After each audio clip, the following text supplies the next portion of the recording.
Suministro de salarios o de beneficios, salarios, productividad e inversión.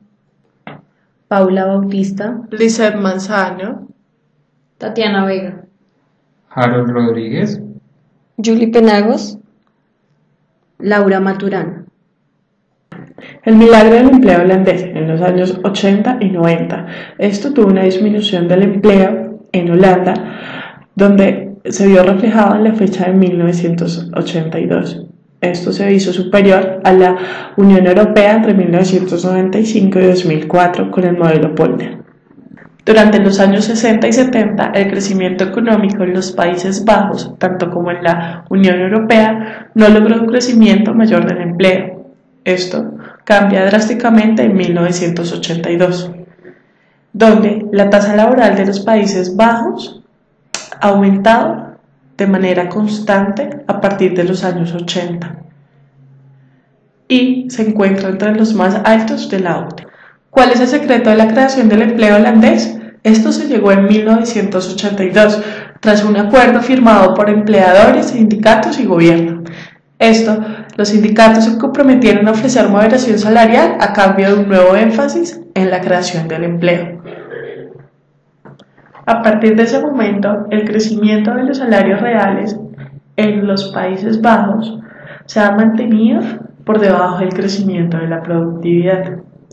Las ganancias de las empresas aumentaron, la inversión aumentó y se crearon nuevos puestos de empleo. El crecimiento del PIB real holandés después de 1982 ha sido inferior al desempeño del crecimiento holandés en los años 60 y 70. A partir de ese momento, el crecimiento de los salarios reales en los Países Bajos se ha mantenido por debajo del crecimiento de la productividad.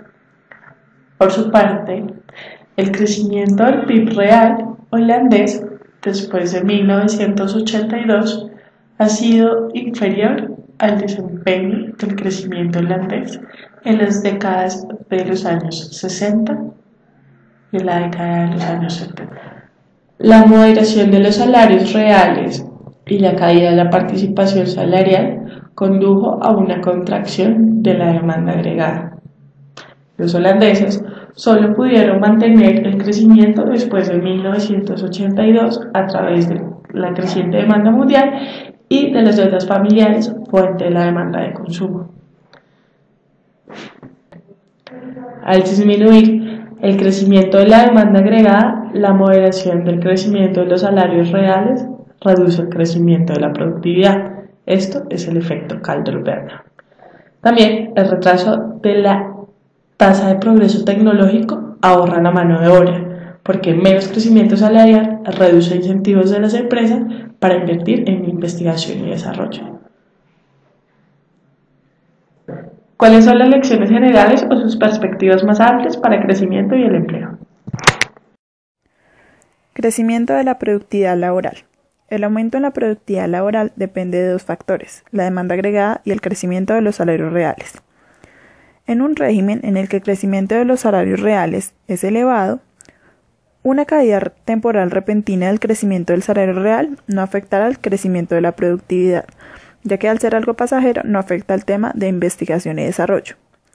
Por el contrario, un cambio más permanente en el crecimiento del salario real sí afectará al crecimiento de la productividad, ya que éste caerá. Debido a que la intensidad del capital de producción disminuye, la inversión disminuye, por lo que el tema de investigación y desarrollo sí se verá afectado. El factor de la demanda agregada es explicado por el efecto Kaldor-Verda, en donde se dice que el crecimiento de la productividad laboral es causado por el crecimiento de la demanda y la producción agregadas. Este aumento en la demanda genera una profundización de la división del trabajo en la economía, lo que conduce a un aprendizaje más rápido en las empresas, generando así mayor productividad del trabajo. El aumento en la demanda genera aumento en la inversión, asimismo aumento en las tecnologías de producción, también generando mayor productividad del trabajo. Por otro lado, encontramos el factor del crecimiento real de los salarios explicado por Karl Marx, en donde se dice que el crecimiento de los salarios genera estimulación en los trabajadores, generando así mayor productividad, y un superávit económico positivo, fomentando un cambio estructural, es decir, inversión en progreso tecnológico, debido a que esta inversión genera menos cantidad de dinero en la mano de obra, lo que aumenta la proporción de trabajadores altamente cualificados en la fuerza de trabajo, promoviendo de esta manera el progreso tecnológico que ahorra la mano de obra. El crecimiento de los salarios reales es una variable distributiva determinada por la negociación institucionalizada y entre sindicatos y asociaciones de empleadores. La participación salarial depende del salario real y la productividad laboral. El crecimiento de salarios aumenta la participación salarial, mientras que si aumenta la productividad laboral, disminuye la participación salarial.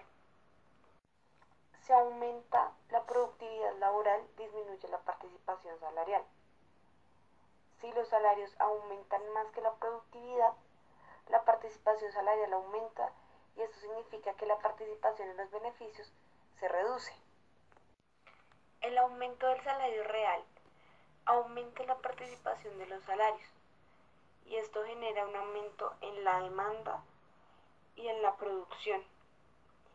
Y esto se da porque una mayor parte de los salarios redistribuye los ingresos de las ganancias, es decir, del ahorro, a los salarios de ahorro más bajo, y esto eleva el consumo, más que la disminución del crecimiento en inversión y las exportaciones. El aumento del salario real aumenta la participación de los salarios, y esto genera un aumento en la demanda y en la producción. Esto se da porque una mayor parte de los salarios redistribuye los ingresos de las ganancias, es decir, del ahorro, a los salarios de ahorro más bajo, y esto eleva el consumo, más que la disminución del crecimiento en inversión y las exportaciones. El crecimiento de la productividad de trabajo no es exógeno, sino cambios en respuesta a un mayor crecimiento de los salarios reales, tanto de forma directa como indirecta. Directa mediante la inducción de innovaciones que ahorran mano de obra, e indirecta a través del efecto Calder-Berg. Esto hace que el modelo de una economía basada en salarios sea más complicada. En primer lugar, en cuanto mayor sea la sensibilidad del crecimiento de la productividad al crecimiento de los salarios reales, más limitada será la fuerza de la naturaleza de la demanda agregada basada en salarios. En segundo lugar, el impacto del aumento del salario sobre el crecimiento del empleo ya no solo depende del crecimiento del producto, sino de la productividad. Si aumentan los salarios reales, disminuye el crecimiento del empleo. El desempleo se logra deprimiendo el crecimiento de la productividad y este compromete el bienestar y dinamismo tecnológico del sistema basado en los salarios. En el ejemplo, la economía es débil dirigida en salarios. Una economía se vuelve más fuerte dirigida por los salarios desde que se sepa controlar. Crecimiento impulsado por el beneficio. Cuando la economía está dirigida por los beneficios, una mayor participación salarial reduce la demanda y la producción agregada. La razón es que los salarios reales más altos, junto a una mayor participación salarial, deprimen las inversiones y se exporta más de lo que realmente impulsa el consumo.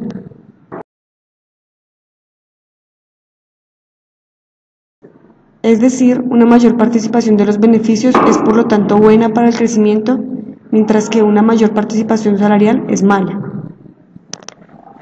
Se asume entonces que un aumento de un punto porcentual en el crecimiento de la participación salarial reduce el crecimiento del producto en 0,23 puntos porcentuales. También se encuentra la economía rentable, en la que un mayor crecimiento salarial afecta el crecimiento de la productividad. Primero, lo induce directamente a través del progreso tecnológico, un crecimiento adicional de la productividad. En segundo lugar, el menor crecimiento de la producción reduce el crecimiento de la productividad a través del efecto Calder-Berg. Utilizando los números, por lo tanto, el efecto neto de un aumento de un punto porcentual en el crecimiento de los salarios reales aumenta el crecimiento de la productividad en 0,31 puntos porcentuales. El aumento del crecimiento de la productividad, a su vez, reduce el crecimiento de la participación salarial. Siguiendo así, un aumento de un punto porcentual en el crecimiento de los salarios reales, en efecto conduce a un aumento del crecimiento de la participación salarial en solo 0,69 puntos porcentuales. Debido al aumento del crecimiento de la productividad y el crecimiento de los salarios reales, el sistema se ve menos impulsado por las ganancias. Es decir, en un impacto total, un aumento de un punto porcentual en el crecimiento de los salarios reales, en el crecimiento del producto es de menos 0,16 puntos porcentuales. De esta manera, el empleo se ve contraído por dos partes. En primer lugar, el crecimiento del producto se desacelera y al mismo tiempo, en segundo lugar, las empresas necesitan menos trabajadores por unidad de producción. De esta manera, el crecimiento de los salarios reales en un punto porcentual reduce el crecimiento del empleo en casi 0,5 puntos porcentuales. De esta manera, se evidencia que la moderación de los salarios reales también obstaculiza el crecimiento de la productividad y el dinamismo tecnológico en las economías rentables. Evidencia del crecimiento del empleo en la OCDE. Un incremento en los salarios reales no es equivalente con un aumento en el empleo en una economía basada en los salarios. Esto se ve confirmado o ratificado por los países de la OCDE. En dichos países se refleja que un aumento en la elasticidad del empleo se da a la par con una disminución del crecimiento de los salarios reales.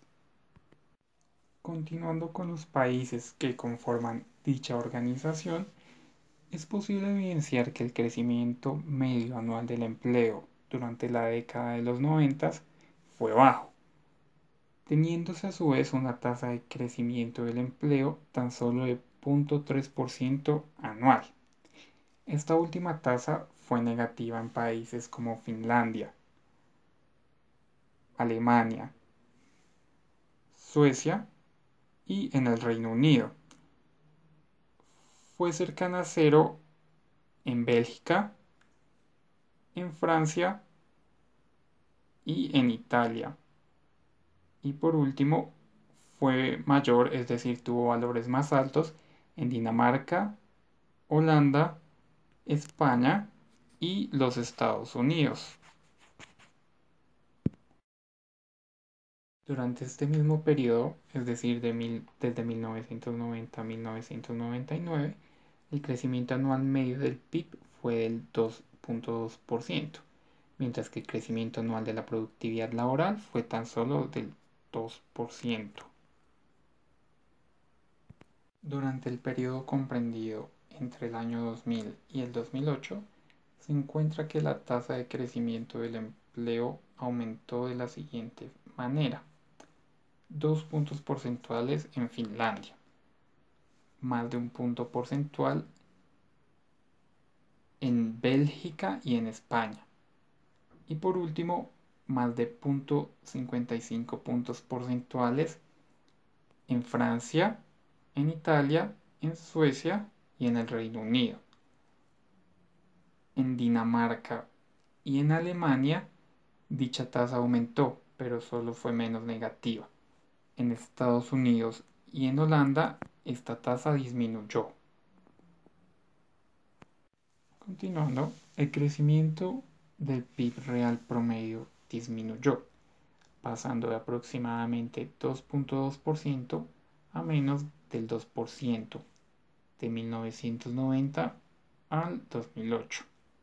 A su vez, la elasticidad del empleo del PIB aumentó, siendo 0,1 en los años 90 y alcanzando la cifra de 0,4 en el 2008.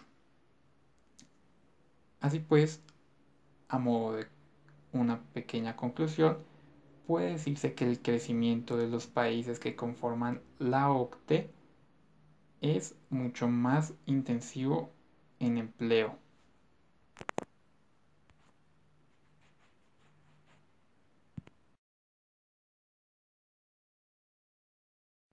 Por último, se encuentra que la productividad laboral tuvo que haber disminuido más que el crecimiento real del PIB en estos países.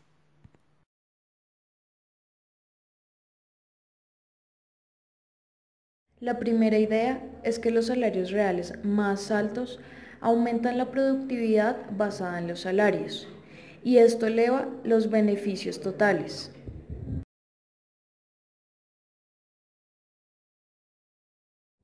Un remedio a este problema es una reducción general de las horas de trabajo individuales.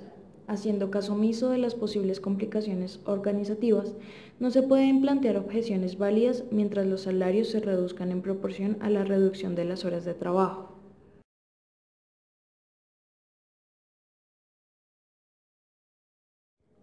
El autor cree que un intercambio de empleo coordinado exitoso solo es posible en un sistema económico fuertemente dirigido por los salarios que corresponde a un mayor crecimiento de los salarios mediante la expansión de la producción y el aumento de la productividad.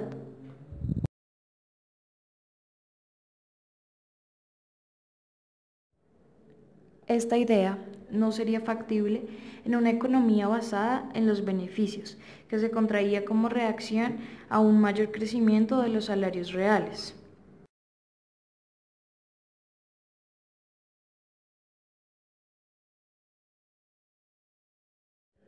¿Por qué esa participación en el empleo es aceptable para las empresas del sector privado en una economía basada en los salarios?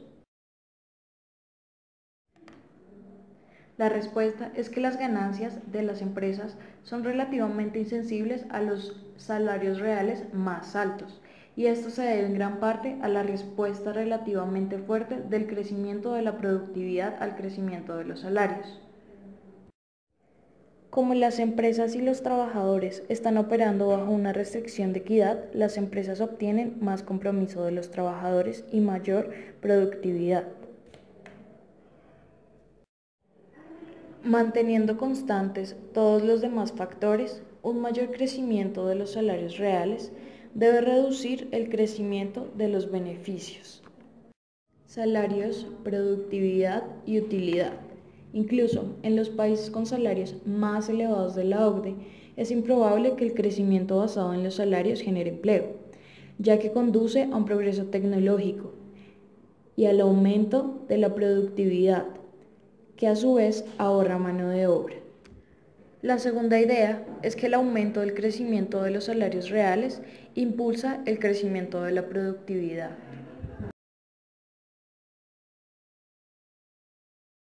Salarios y recuperación económica.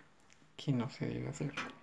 En primer lugar, las reformas drásticas en la economía, como reducir el gasto público o desregular el mercado de trabajo, no sirven en la economía si ésta está dirigida por los salarios, ya que se llega a un aumento de las horas laborales y a una reducción de los ingresos, lo cual es razonable por razones demográficas.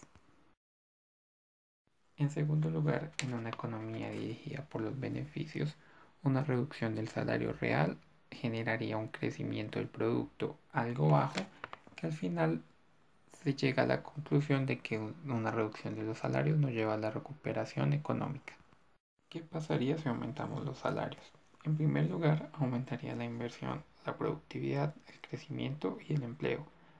Pero si aumentan la producción y la productividad laboral, el empleo se reduciría. Por ende, esta medida no sirve. Lo que en realidad se necesita es un paquete de políticas amplio para proteger los salarios, los beneficios, el empleo, el progreso tecnológico, entre otros. Este paquete puede incluir tres cosas. En primer lugar, un reparto equitativo de las ganancias del crecimiento y productividad entre empresas y mano de obra. En segundo lugar, una asignación de las ganancias altas para estimular la inversión. Y en tercer lugar, un compromiso de proporcionar seguridad en el empleo.